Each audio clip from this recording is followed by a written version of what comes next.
Well, thanks to a big rise in iron ore and coal prices last financial year, BHP became a cash fountain, showering money on all those who have the good fortune to be standing under it. Profit was $34 billion Australian, and $25.5 billion has been disgorged to shareholders as dividend, and another $51.4 billion Australian in capital returns. But perhaps the best number was nearly $25 billion in taxes and royalties to Australian governments. Now, BHP is supplying a tenth of all company taxes paid to the ATO, which is a source of pride for the company, and that's pretty unusual. Most multinationals take pride in paying the least tax possible.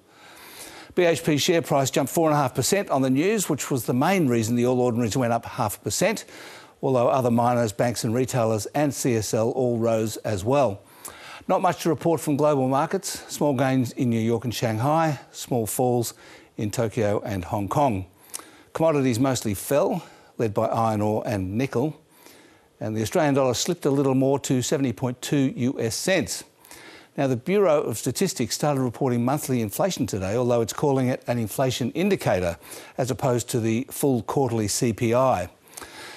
For the year to June, it was 6.8%, well above the 6.1% for the June quarter. ANZ's economists have adjusted their house price forecasts. They're now predicting a national fall of 18%, which is about twice the usual housing correction. So far, there's been a big difference between Sydney and Melbourne and the smaller capitals of Brisbane, Adelaide and Perth, but they're expected to get sucked into the vortex next year. And that's finance. Thanks for watching. You can check out more finance news by clicking there, and don't forget to click subscribe down there to get all the latest updates from ABC News.